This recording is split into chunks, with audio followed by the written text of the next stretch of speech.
ওনারা সরকার আছেন, কেন আসবেন না?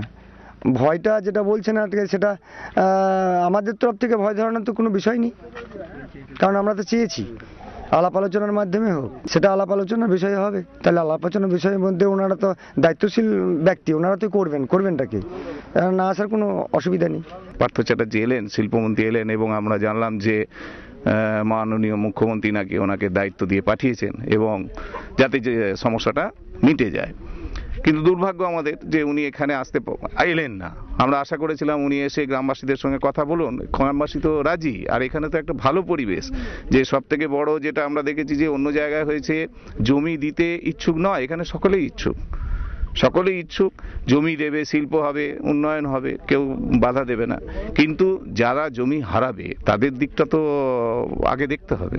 আমরা চাই যে মাননীয় মুখ্যমন্ত্রী মমতা ব্যানার্জি, আপনি লোবাঞ্চলের মানুষের কথা একটুকু ভাবুন, আপনি একটু চিন্তা ভাবনা করুন, যেন লোবাঞ্চলের মানুষ যেন ন্যায্য মূল্য ক্ষতিপূরণ পায়, যাতে কোনো নেতৃত্ব বা কারোর প্রচারণায় যেন না পা দিয়ে, যাতে মমতা বন্দ্যোপাধ্যায় নিজে এসে যেন সরাসরি চাষিদের সঙ্গে বসে, গরিব মানুষের সঙ্গে বসে, দিনমজুর, পাট্টাদার, ভূমিহীন সবাই যেন ন্যায্য মূল্য ক্ষতিপূরণ পায়।